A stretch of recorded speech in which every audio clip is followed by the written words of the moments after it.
What's up everyone, Thralls here once again. I'm Necrotic, and I got another collection update for you. Got another batch of interesting music, ranging from pretty much all across the metal spectrum here. Definitely a lot of classic stuff in this too. But I'm just going to get into this because this is a pretty cool batch, and I can't wait to get the end of it because there is something very special waiting at the end of this one. So let's get down to it. Belial, Gods of the Pit Part 2, Paragon and So Below. I believe that's right. Nope, just Paragon, So Below. This was an EP that came out originally in 1993, reissued by Morgue Records, which they definitely are pretty good about reissuing older, more obscure stuff. This is some Finnish black and death metal. They only had 2 full-length releases, and they shifted their sound dramatically over the course of their existence. I believe they broke up in 94, at least that's kind of what I guess. There was some question marks on Encyclopedia Metalum, but this is pretty solid Finnish black and death metal. I think it leans more towards death metal. It's definitely more that, token Finnish death metal sound, a little bit death doomy. Really solid atmosphere. Vocals have very odd cadences, and they are kind of a little static, I guess. They don't really emote much. Occasionally it gets down to a deep growl, but mostly it's sort of this shrill, throaty kind of roar. But they really didn't take away from the music for me. It has pretty much that Finnish death metal sound again. Murky guitars, very sludgy, a little bit of that bolt thrower groove, which I'm always a sucker for, but kind of more like early bolt thrower, like I would say like War Master, Realm of Chaos, something like that. Either way, pretty solid reissue here. I definitely want to check out more about this band, at least some of the earlier stuff. I'm kind of curious about the more rock-oriented stuff they did, but not as curious as the stuff that sounded like this. So yeah, definitely check this out. It's pretty solid. Malamorte, God Needs Evil. This came out in 2020 on Morgue Records as well. This is a newer release, obviously. This is not a reissue. This was a blackened heavy metal band, but I think they kind of just shifted away from all the blackened aspects because most of this is just kind of straight up heavy metal Judas Priest worship. I did not know when I picked this up that this is also fronted by Lord Vampire, which we reviewed his last album quite a while ago. Actually, it was one of the first ones we had on Screaming Toilet, and yeah, no, it's not good. This is better. It's not great though. You can definitely tell it's a drum machine, and it doesn't really seem like it hides it. It hides it better than he did on a solo album, at least. But this is very just straight up Judas Priest worship. The vocals are better than they were on his solo album. Still not great, but I would say at least, sufficient. They work with the sound. They definitely, again, kind of go for like a Painkiller era Judas Priest, some thrashier moments here and there. It's kind of generic, but it's at least well executed. Not really much to say about this. It's just kind of just their heavy metal, but I mean, still check it out, form your own opinions. What the hell do I know? This may be your new favorite. Who knows? But yeah, it's just kind of there for me. Either way, check it out. Angel Morgue, In the Morgue of Angels. This is their 2020 debut album on Redefining Darkness, and this kicks off a batch of stuff from Redefining Darkness because I jumped on their Bandcamp and kind of went a little nuts. This is a New Hampshire-based death metal / black and death metal act, and oh man, this is some pretty killer stuff. Right away, you're greeted to a wall of death doom in the opening track, Lust Murderer. My God. Heavier than hell, very cavernous, great alternating vocals between highs and lows. Reminded me a lot of Incantation and Imprecation, and if either one of those bands is your jam, you should definitely be checking this one out. Great variety of songs in here. I like the pacing. They don't try to throw too many similar sounding songs back to back, which is awesome. I absolutely love the Death Doom moments. The Death Doom moments are some of the strongest on here, but honestly, there's not a lot that's weak on this. This is very powerful, ugly death metal. My God, nasty. It just feels flat out evil, and that was one of the things that really kind of drew me in. But the production on it is fantastic. Again, that big cavernous sound, but it's well mixed. Everything's nice and separated, and sometimes when you're going for that sound, you can get kind of muddy. This did not. This just impressed me from start to finish. So definitely check this out. I am hoping for more from these guys already because this is such a killer debut. Check this out. Carnal Ruin, the Damned Lie Rotting EP. This came out in 2020. This is this band's second EP, and this is a Tampa-based death metal act, but they do not sound a lot like Tampa metal. They sound like Swedish death metal. So this is pretty much where Swedish death metal and Tampa death metal collide, because you still do get some Tampa-ish stuff, but it's more along the lines of like obituary and death harmonies, but mix that with all things bloodbath. Love the vocals on here. They have a nice dramatic delivery. It's just punchy as hell. And when it comes down to like the death aspects, a lot of the stuff reminds me of Leprosy, which that's probably my favorite death album. So yeah, you guys are knocking out of the park. Now, you may notice there's different covers here, because I'll probably have a different cover up there. I can't seem to find this cover for this EP. I can find the original cover or at least a variant cover. Not sure how that's working out, but either way, go to their Bandcamp, check this out. It's absolutely awesome. I'm definitely looking for more from these guys, because this is just a killer, quick, nasty EP, and it sounds Swedish as hell, but it still has the nods to Floridian death metal. So you're mixing two of my favorite worlds right there. So definitely check this out. Heretical Sect, Rapturous Flesh Consumed.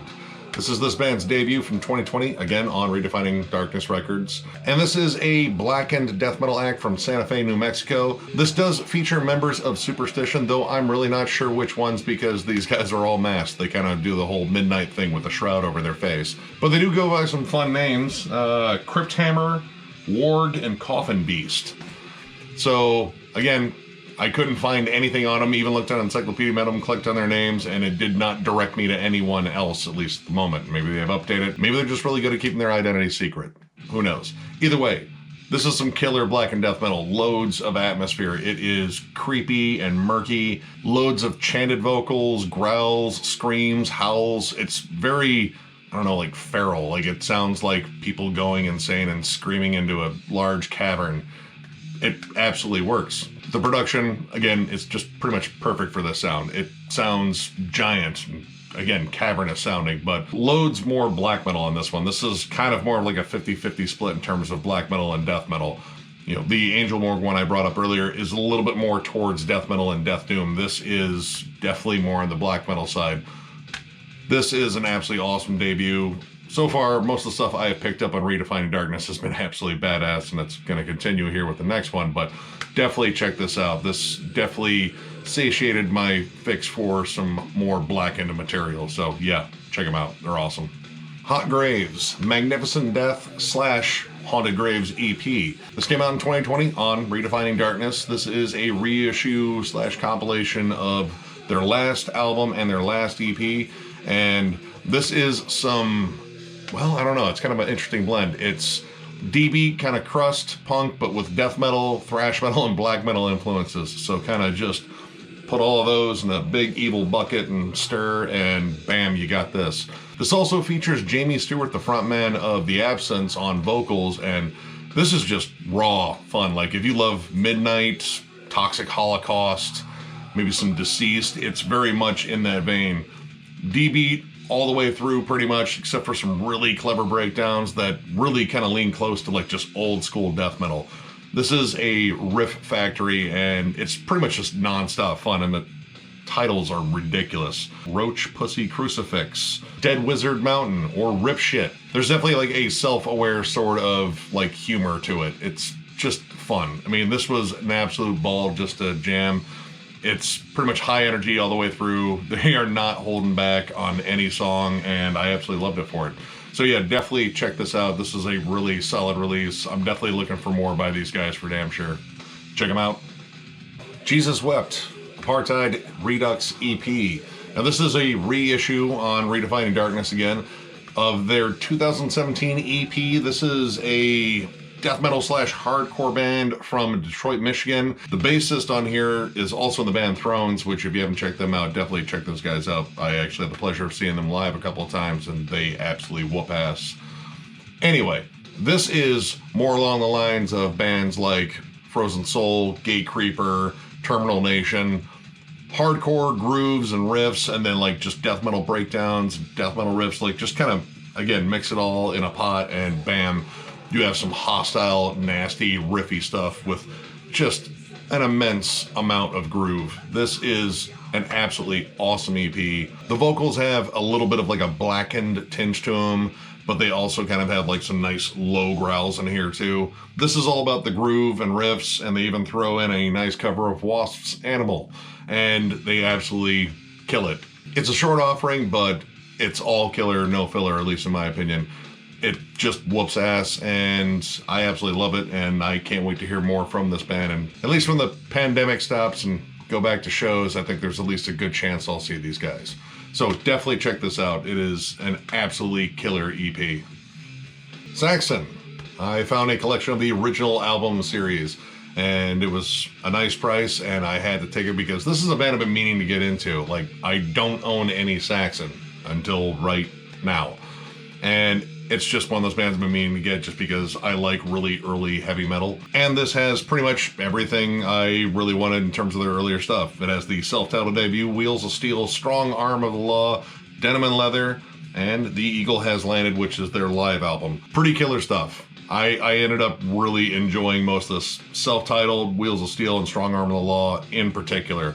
I think those are just excellent albums. I love pretty much any old school heavy metal that sounds like Killers. Killers by Iron Maiden is such an amazing album. Still to this day, I can still put that on at any time and thoroughly enjoy my decision. Denim and Leather is good. It's definitely where they were shooting for maybe more accessibility. And I mean, you know, the title track's a nice big anthem, but there are some really cool songs in it. But I mean, Wheels of Steel and Strong Arm of the Law, those were probably my favorites on here.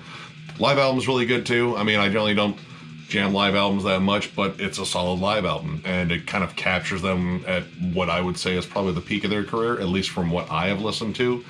Then again, I really haven't listened to all that much, and that's about to change because I dug this and I'm curious about their other stuff. So yeah, if you've never jammed Saxon and you can find this for a nice modest price, I think I paid $20 for this entire collection and, you know, all this stuff. So yeah, definitely pick it up because it's awesome. It's just great old school heavy metal, and I love that shit. So yeah, definitely check this out. Werewolves, What a Time to Be Alive. This is their new album that came out this year. This is their second album. Their first album came out last year, and actually really not that long ago. And I already see some improvement here. This is, I guess, kind of a super group. We have Matt Wilcock and Sam Bean of the Berserker, and then we also have Dave Haley on drums from Necrotic. So this is an all Australian super group. And this is kind of hard to describe. It's labeled as black and death metal, but there are definitely elements of like death grind in here, or even like brutal death. It is brutal as hell. It doesn't like you. In fact, that's the opening track, I Don't Like You, and I believe them.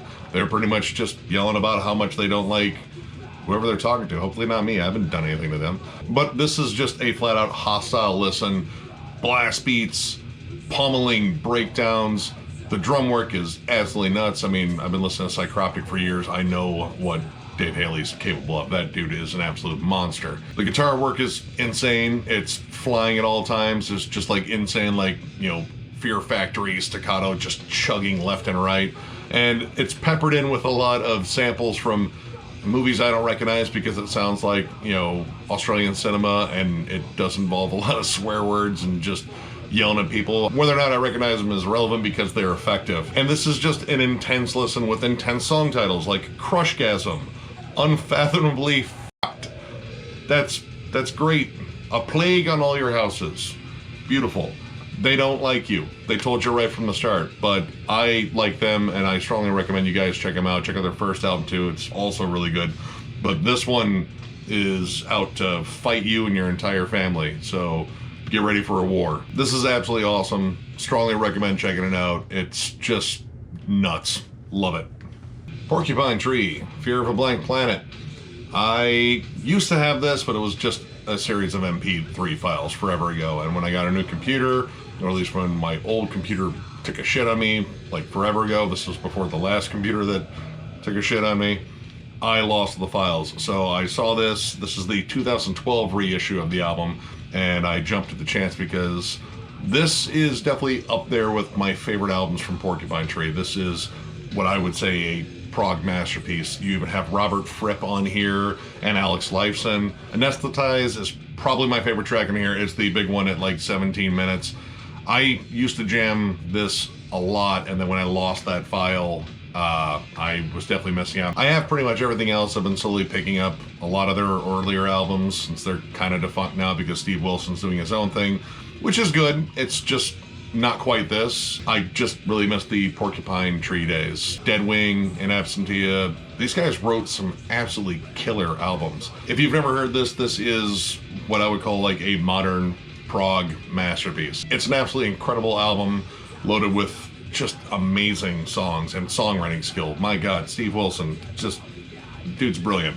Just check it out. Of course, links to all the music below, but yeah, this is an absolute gem, so definitely check it out. Venom Prison, Samsara. This is their second album, death metal act from the UK. They're pretty well known now, mainly because I think this album was very well reviewed in 2019. I just didn't pick it up.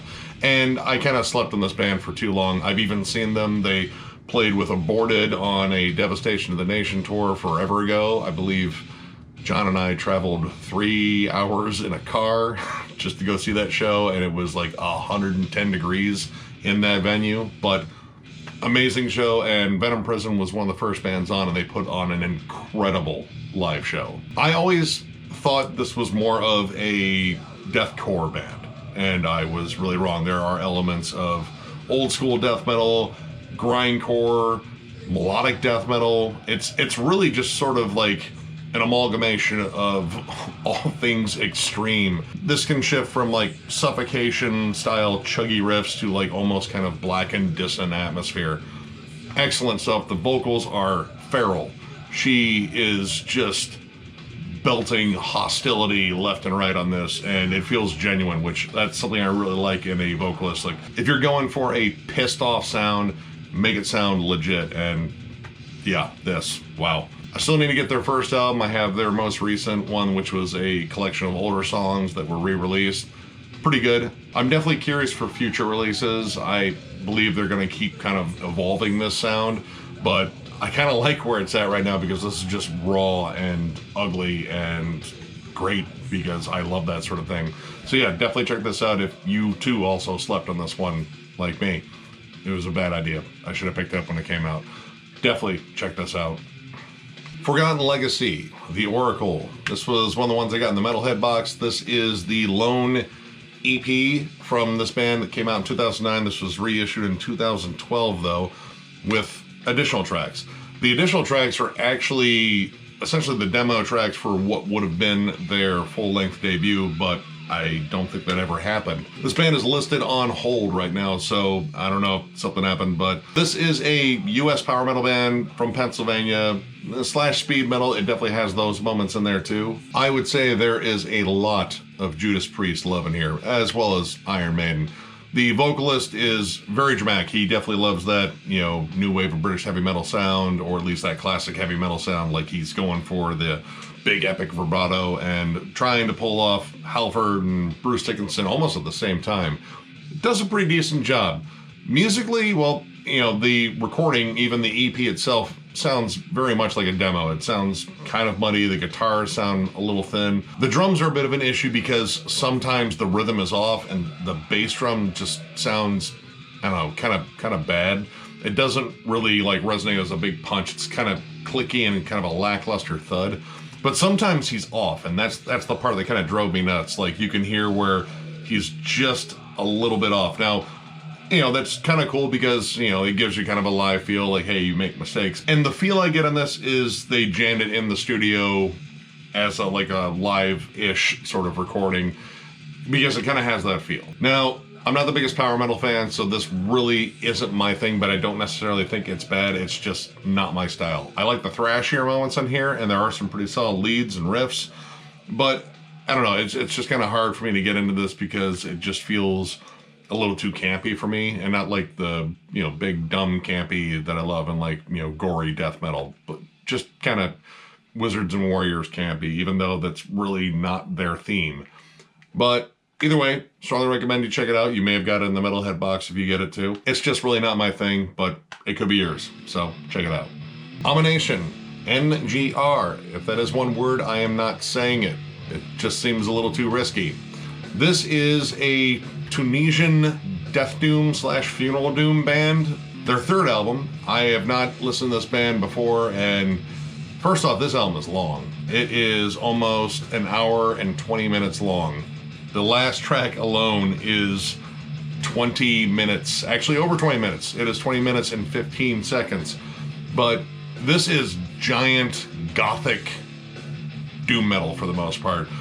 The vocals kind of give it like a death doom feel. Like occasionally they're harsh, but you also get screams, growls, kind of tuneful groaning, loads of atmosphere. These guys are pretty much like laying on like the church organ setting in the studio, and it gives it this tremendous gothic feel, like My Dying Bride and Paradise Lost, Typo Negative, except with death metal elements. These guys love that big, creepy, gothic atmosphere. You get it right away in the opening track, Crossing the Burned Wasteland.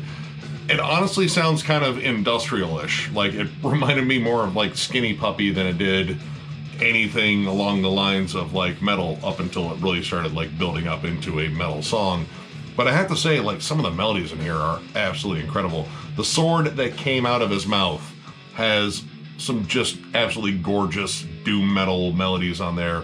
The blend of the organs, the guitars, and the harmonies, kind of a chanted sort of vocal. It just worked. I mean, fantastic stuff. It's too long though. It really kind of started feeling long after a while, but musically there's some really good stuff in here, and I definitely want to check out some of their earlier stuff. The last track did have a cool surprise though towards the end with a out of nowhere blast beat section, which just instantly picked up the pace and caught me off guard. This was a pretty solid one, and I like getting strange underground stuff in the Metalhead box, and this is definitely that. And yeah, no, I didn't notice that NGR is actually an abbreviation for New Golgotha Republic, so yay, I don't have to say anything questionable there or try to pronounce it. Either way, check this out. This was a solid surprise from the Metalhead box, and I definitely want to check out more by him.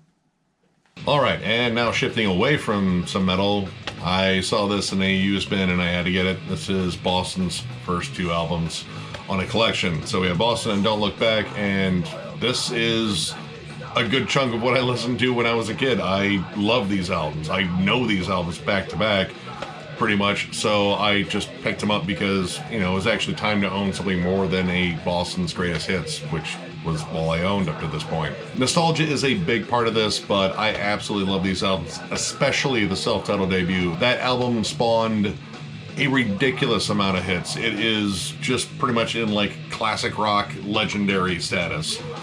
Don't Look Back is also really good. I mean, namely, I love the title track. It's an incredible song. But yeah, I just had to get this because I love Boston. These albums are absolutely incredible, and that's pretty much all I got to say about that, because I think just about anyone that's ever listened to rock music or even metal probably knows about Boston. So yeah, there we go.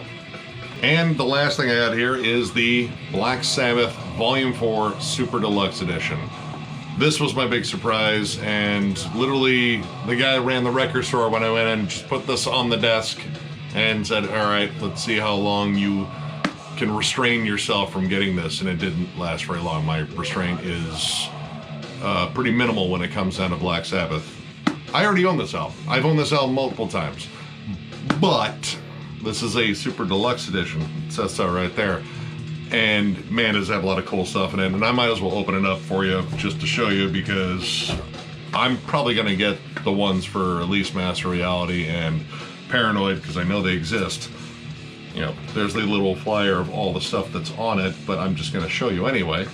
So yeah, we have this cool book loaded with all sorts of amazing stuff, Black Sabbath related.